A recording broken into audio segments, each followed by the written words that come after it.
반갑습니다. 반갑습니다. 오늘은 교법의 총설에 대해서 공부합니다. 제1장 개교의 동기가 대종사님께서 깨달음을 얻으신 이후에 그 시대를 진단하셨다면, 이 교법의 총설은 지금 현재 많은 종교를 진단하신 거예요. 그래서 지금까지의 종교가 이러이러했다. 그래서 앞으로 종교는 이렇게 전개되어야 된다 하는 앞으로 교법의 제안을 하신 거라고 볼 수 있습니다. 그래서 지금 이제 불교를 이제 먼저 예로 들어서, 불교는 무상대도라 그랬어요. 그냥 위 없는 큰 도다. 그러니까 이 불교의 그 중생을 구제하는 그 도로 말할 것 같으면 어떤 제한도 없고 다 거기 문이 열려 있어서 누구라도 다 들어와서 제도에 받을 수 있게 열어주신 것, 이게 이제 무상대도예요. 이런 사람은 안 되고 이런 사람은 안 되고 또 이런 지역은 안 되고 이렇게 제한되어 있는 것도 아니고, 누구나 어떤 사람이든지 깨달음을 얻고자 하는 사람, 신앙을 하고자 하는 사람이라면 누구든지 다 제도할 수 있는 그러한 문을 열어주신 것이 이제 불교의 무상대도였죠. 원래 이 종교는 시대와 역사가 지나다 보면 이 문화가 또 이게 축적이 돼요. 그래서 그 종교가 가지고 있는 문화와 역사가 축적이 되면서 점점 더 커져요. 그럼 이제 커지면은 커져서 무조건 좋냐?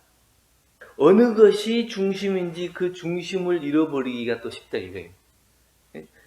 이것도 다 맞다 그러고 이것도 맞다 그러고 이것도 맞다 그러고 다 문을 열어놓으니까, 그러면 진짜 참 모습이 어떤 거냐 이렇게.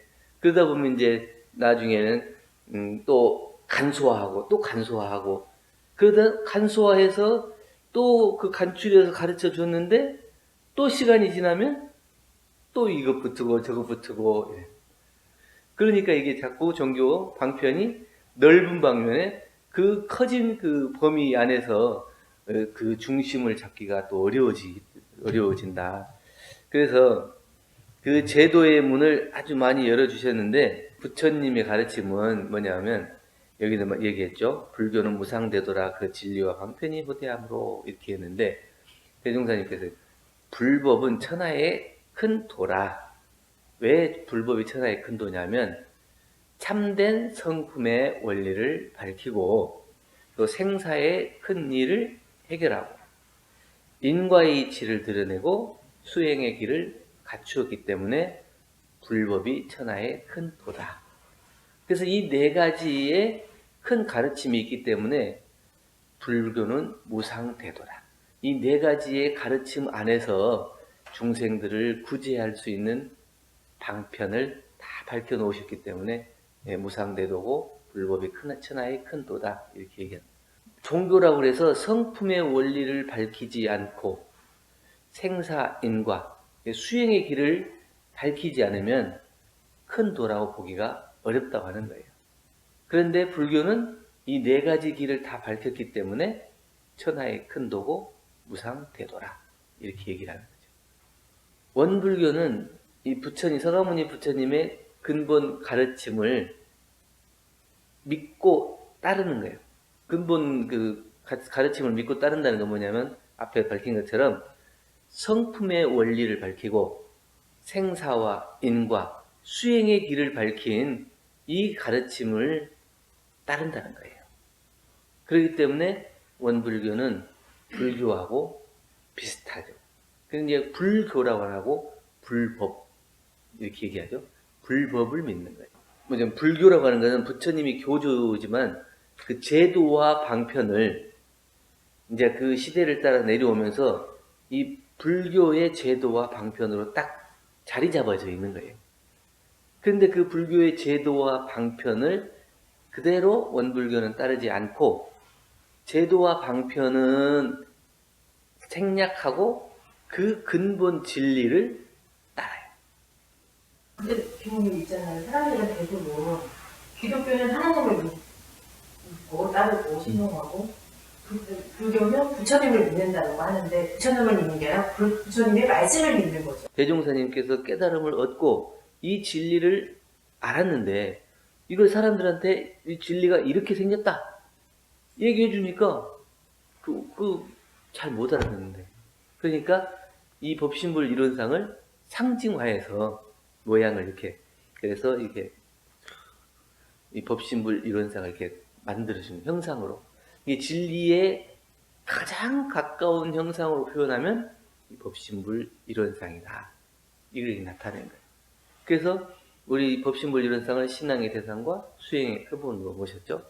근데 이제 불교는 이 불법의 진리를 표현을 하려니까 그것을 잘 표현하기가 어려운 점이 있다. 그런데 그 불법의 진리를 깨달으신 서가모니 부처님이 계셔.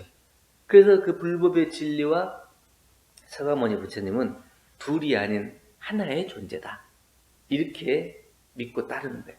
그러니까 부처님을 믿는 것이 곧 이 불법을 믿는 것하고 다르지가 않다, 이렇게 규정을 해서 서가모니 부처님을 믿는, 부처님을 믿는다, 부처님을 믿는다, 이렇게 이제 얘기가 되는 거죠. 그런데 진짜로 그 부처님의 진리를 아는 사람은 이 형상으로 모셔져 있는 부처님, 서가모니 부처님을 믿는 게 아니고 부처님이 밝혀주신 그 진리를 믿는다고 하는 거죠. 근데 그것이 이제 달라요. 그러니까 이제 원래의 불법은 이 무상대도라 그 진리와 방편이 호대해서 아주 큰 가르침을 열어주셨는데, 그 뒤로 갈수록 점점 어떠냐, 서가모니 부처님이 신앙의 대상이 되고 또 모든 것을 주재하는 이 진리 자체가 되고 이러면서 모든 제도와 방편을 서가모니 부처님에 한정을 해봅니다. 그래서 그 방편이 점점 고착돼. 그래서 그 이제 방편이 고착되면 나중에는 그 진리, 참된 진리가 아닌 그 모습, 포장되어 있는 그 모습에 매달리게 된다, 얘기예요.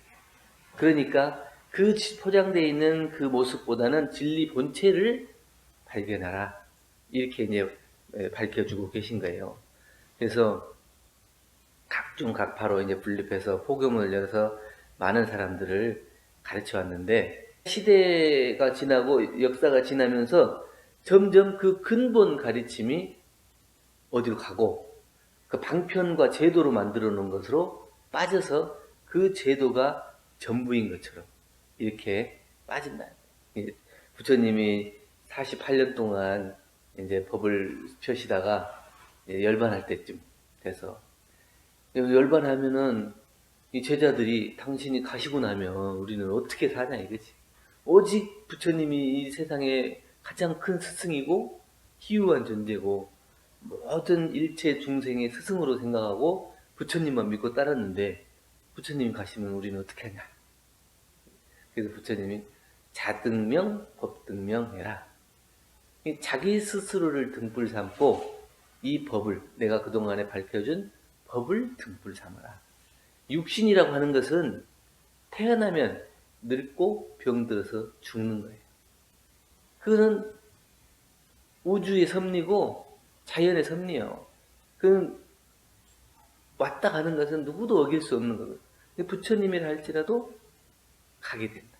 그 가게 되는 육신에 집착해서 육신을 따르지 말고 자기 스스로에 밝혀져 있는 자기의 성품, 자기의 마음, 그것을 밝히고 그 깨달은, 밝혀서 깨달은 그 자기 스스로의 등불을 삼고 또 부처님께서 밝혀주신 이 진리의 법의 등불을 삼아서 자기가 그 길을 가라는 거거든요. 그렇게 돼야 되는데 그 뒤로는 이제 점점 갈수록 이제 꾸미기 시작해. 그러니까 뭐 법당도 막 이제 꾸미기 시작하고 탑도 꾸미기 시작하고 뭐 또 꾸미기 시작하고 장식도 하기 시작하고 여러 가지 이렇게 하다 보니까 이제는 이게 이제 뭐 그런 것들만 남아 있는 거예요. 그래서 참다운 부처님의 가르침을 믿고 따르는 사람이 점점 줄어든다. 그런데 그렇게 이제 여러 가지로 이렇게 오히려 더 복잡해진 이런 것을 이제는 제도와 방편에 가려져 있던 그런 이 불법의 참된 진리를 이제 그대로 드러내서 아주 간소하게, 적실하게 이것을 앞으로는 밝히고 그 법을 많은 사람들이 믿고 따라서 누구든지 쉽게 그것을 따르고 배우고 그것을 자기가 습득할 수 있도록 그 길을 밝히겠다 하는 것이 이제 이 교법의 총설인 거예요. 근데 이제 세계의 모든 종교도 그 근본되는 원리는 본래 하나다 이렇게 얘기했죠. 이게 지금은 이제 뭐 불교, 뭐 기독교, 뭐 유교 이렇게 다 이렇게 나눠져 있는 것 같지만 사실은 성자들이 이 세상에 나온 거는 뭐겠어요? 그 어두움에서 헤매고 있는 사람들을 밝은 길로 안내하는 거예요. 그런데 이제 그 시대와 문화에 따라서 조금씩 다르겠죠.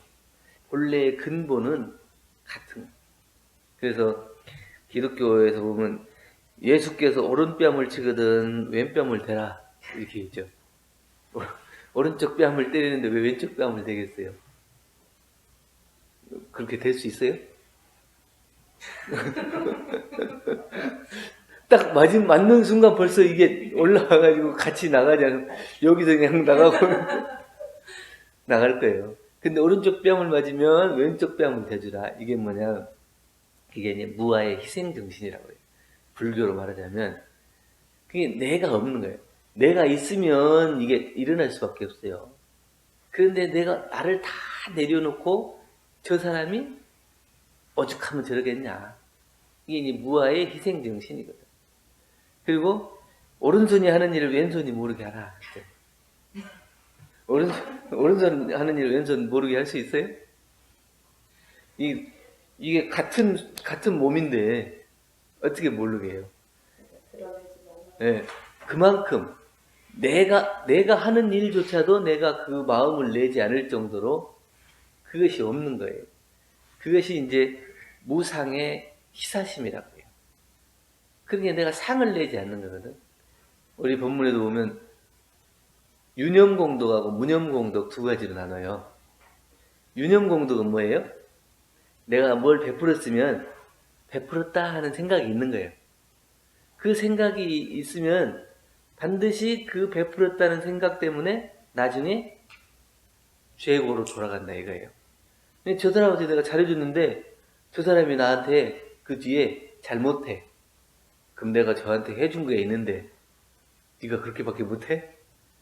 이런 거 생각을 하면은 그 사람하고 나하고의 미운 감정, 안 좋은 감정이 생겨서 상극의 관계가 된다. 근데 내가 베풀었다는 생각이 없으면은 그 사람이 어떻게 하든지 아무 관계가 없는 거예요. 내가 도와줬다는 생각마저도 없는 거예요. 그래서 베풀 때는 무념공덕, 무념의 희사. 그래서 베풀었다는 생각조차도 없이 하는. 왼쪽 귀로 듣고 오른쪽 귀로 흘리라 그랬대. 이쪽으로 귀가 두 개인 이유는 뭐라 그랬어요? 한쪽 귀로 듣고 한쪽 귀로 흘리라고. 그러면 이게 무상의 집착을 갖지 말아라. 그래서 딱 들어오면 그냥 흘려야 되는데 흘리지 못하고 항상 여기서 걸러요. 걸르는 것이 문제가 돼요. 걸르는데 어떻게 걸르냐면 내가 아는 대로, 내가 바라는 대로 걸러서 나가요. 그래서 똑같이 얘기를 했지만 다 각각 그 시간에 그 장소에서 들은 사람이 다른 사람에게 전할 때는 다 달라요. 다 달라. 그건 뭐냐면 내가 아는 만큼 또 내가 바라는 만큼 그것을 걸러서 나가기 때문에 그게 뭐냐면 집착이거든. 내가 손해를 보지 않고 내가 좋은 방향으로 그것을 재해석해가지고 하는, 있는 그대로 하는 게 무아, 무상, 무집착, 이것이 이제 근본 정신이에요. 모든 이 성자들이 이러한 마음으로 살라고 밝혀주는 거예요. 이러한 마음으로 살아야 우리가 잘 살 수 있다는 거예요. 그래서 그 무아와 무상과 무집착의 그 정신을 세우기 위해서 법을 이렇게도 세우고 이렇게도 세우고 이렇게도 세운다는 거예요. 그런데 이제 그 시대와 문화, 그 사람들에 따라서 조금씩 이제 달라져 왔다. 그런데 이제 그 근본 진리는 똑같다. 그러니까 지금 이제 예수님께서 밝혀주신 법도 모든 사람을 다 하느님의 자녀로 생각하는 거 아니에요? 그러면 그 하느님의 모든 사람이 다 하느님의 자녀라는 것은 이 진리 안에서 누구나 다 똑같은 평등한 소중한 사람이다 이거예요. 그런데 자꾸 나누다 보면은 갈라질 수밖에 없는 거예요. 이 진리를 바라볼 때 그런 거예요. 다른 사람을 바라볼 때도 마찬가지고 똑같은 진리를 그 밝은 모습, 그 모습 안에서 그 사람을 보고 그 사람과 함께 만나야 되는데 그러지 않고 내가 바라는 진리, 내가 원하는 진리 그 안에서 상대방을 보면 항상 갇혀 있는 거예요. 그게 항상 국집돼 있어요. 그래서 요거 아니면 안 되는 이렇게 되는 거죠. 근데 우리가 그 성자들의 근본 정신을 알면 여기서 이렇게 가르치나 여기서 이렇게 가르치나 이렇게 가르치나 다 또 사람들을 위해서 이 진리를 밝혀주셨구나 이렇게 공부할 수가 있다는 거예요. 그래서 불교는 뭐예요? 불교는 자비 그러죠? 그리고 기독교는 사랑. 유교는 그리고 이제 어불교는 은혜 이렇게 얘기해요. 근데 그게 다 그 사람들에게 그렇게 살라고 하는 거잖아요. 자비를 베풀고 살고 사랑을 베풀고 살고 인으로 살고 은혜를 놔두고 살고 그렇게 살라고 하는 거예요. 이게 성자들의 근본 가르침이에요. 그렇게 살도록 법을 가르쳐 주시고 진리를 밝혀 주신 거예요. 그러니까 모든 성자들의 근본 가르침은 같다는 거죠. 그런데 시대와 문화에 따라서 그 방편이 달리 되어 왔는데 그 중에서도 이제 불교는 출가와 제가 이렇게 구별을 해가지고 제도를 세워왔어요. 그래가지고 불교의 이 법은 거의 출가 중심이에요. 스님들의 생활, 말씀, 모든 것이 다 거기에. 그래서 출가해서 공부하는 사람이 참다운 수행자다.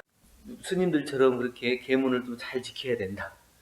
또 부처님을 그렇게 신앙하고 또 수행도 그렇게 해야 된다.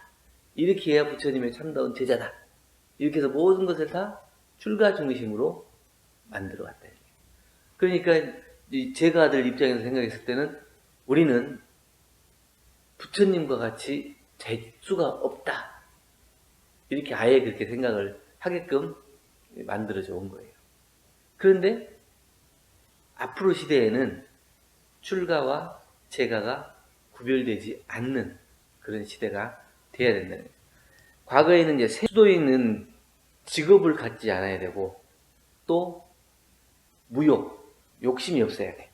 그러니까 물질적인 것에 욕심을 두면 안 돼. 물질을 모으면 안 돼. 그래서 그런 것들을 물질을 모으지 말라는 것은 생활을 하지 말라는 거잖아요. 그래서 다 그 스님들처럼 산에 들어가갖고 아무 욕심 없이 신자들이 갖다 주는 것만 먹고 산다 그러면 이 세상이 어떻게 되겠어요? 돌아갈 수가 없잖아요. 다 출가해갖고 다 스님 되면 세상이 돌아가겠어요? 이렇게 출가해서 공부하는 사람도 있지만 제가로 이렇게 수도하는 사람도 있어야 되거든. 그 생활하는 사람도 있고 그래야 이제 지금 사람들이 이렇게 많은데 같이 돌아갈 수가 있죠.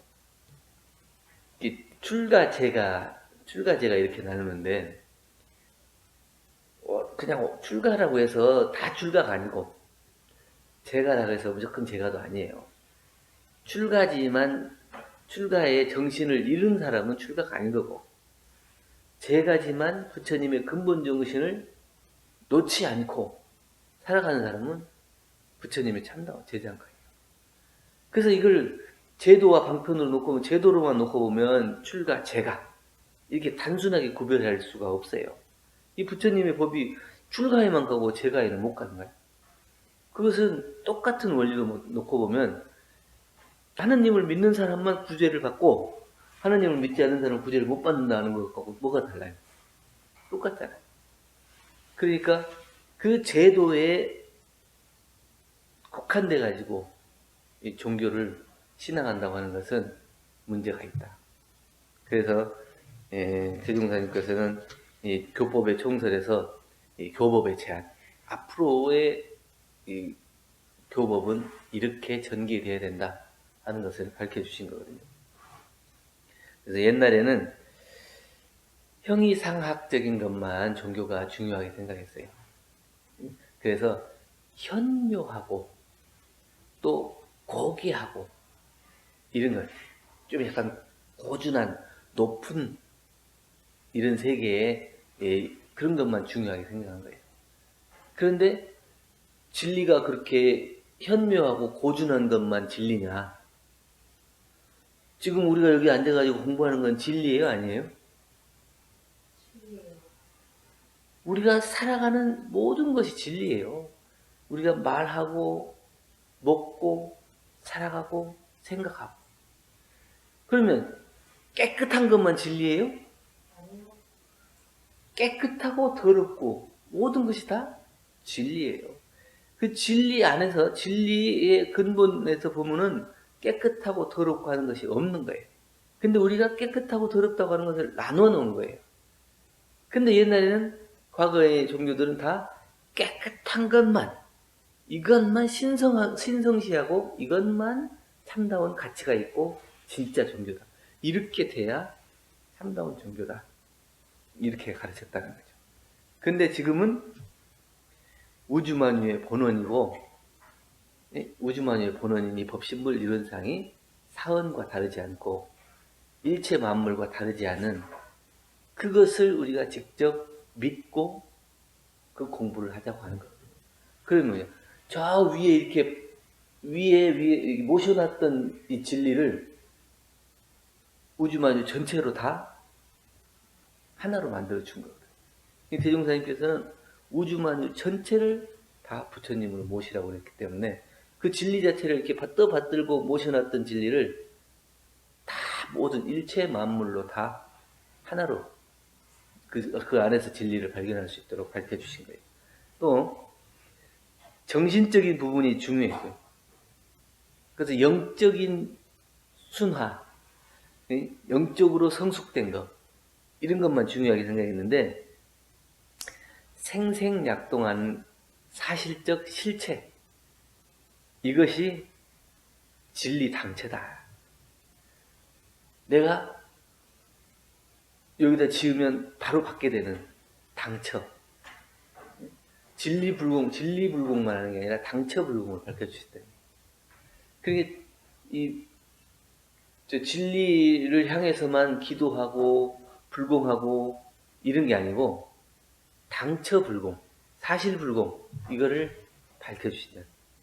그리고 정적인 것, 기도를 하더라도 이렇게 가만히 앉아가지고 선하고 염불하고 기도하고 이런 정적인 수행일체만을 밝혀주셨다면 앞으로는 불공, 생활불공, 생활 속에서 어떻게 마음을 작용하고 또 모든 사람들을 대하고 만물을 대할 것이냐 하는 생활불공을 밝혀주신 거예요.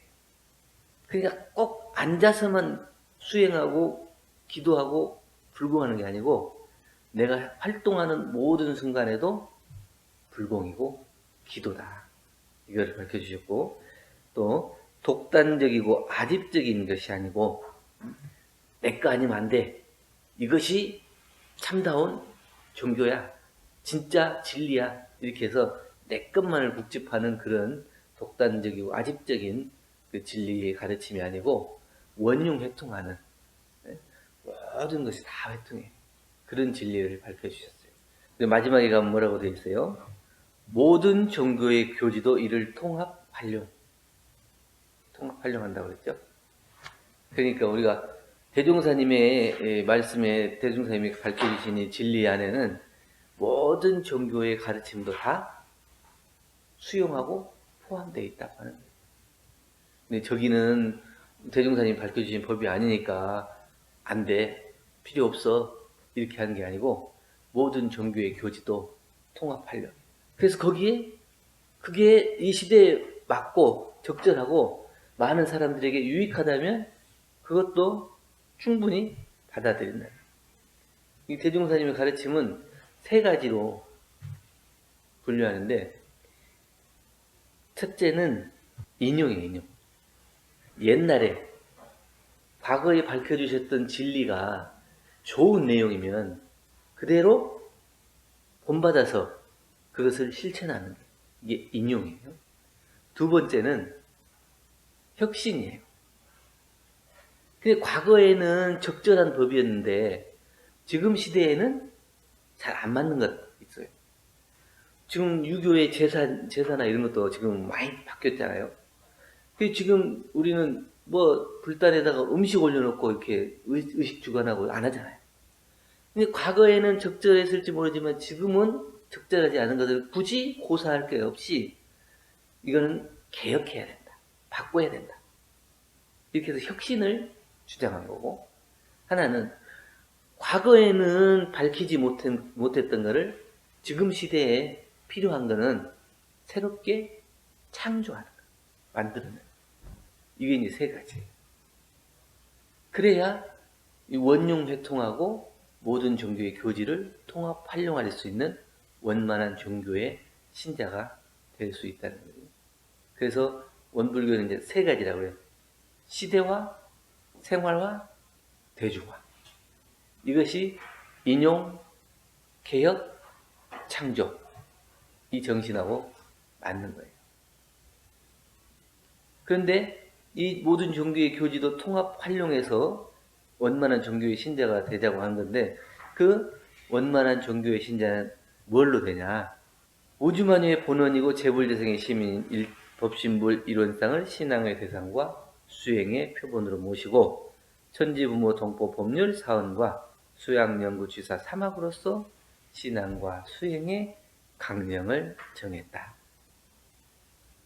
그래서 이 법신불 이론성과 사막 사은, 이 교리가 아까 말씀드렸던 과거의 종교에 국집되어 있든 또 제한되어 있든 제도에 가려져 있든 그리고 정적이고 어느 한쪽만을 중요하게 생각했던 그러한 제도에서 벗어나서 모든 일체 만물에서 또 살아있는 모든 순간에서 그리고 모든 멈춰 있으나 움직일 때나 동일 때나 정일 때나 할 것 없이 다 공부할 수 있는 그 길을 밝혀주신 그 원리예요. 그래서 대종사님께서는 이 교법의 총설에서 미래의 교법은 이렇게 돼야 된다고 제안을 하시고, 또 과거에 펼쳐져 있던 모든 가르침이 다 원만했지만 그 시대를 지나면서 제도와 방편으로 국한되어 있던 것을 이제는 다시 그것을 원래의 넓은 제도의 문으로 활짝 열어야 된다. 그러기 위해서는 이 법신불의 신앙과 사막의 수행, 신앙 수행을 강령으로 삼았을 때 그것이 모든 종교의 교지를 통합하고 통합 활용해서 원만한 종교의 신자가 될 수 있다. 이것을 밝혀주신 거거든요. 그러니까 교법의 총설이면서 교법의 선언이기도 해요. 우리 교법은 이렇게 앞으로 나아갈 것이다 하고 하는 선언이기도 해요. 그래서 앞에서 개교의 동기에서 말씀하신 거하고 또 이 교법의 총설에서 말씀하신 것이 서로 상통하죠. 개교의 동기에서는 시대를 진단하고 이 교법의 총설에서는 교법을 제안하는 내용으로. 그래서 이제 이 시대를 진단하고 교법을 제안하고 그 뒤에 이제 어떻게 전개해 나갈 것인가 하는 것이 뒤에 이제 교의편에서 펼쳐집니다. 그래서 이 이론상, 신앙의 대상이고 수행의 표본인 이론상 어떠한 진리와 신앙과 수행 내용들이 있는가 하는 것을 이제 하나씩 밝혀 나가고 있는 겁니다. 마치겠습니다.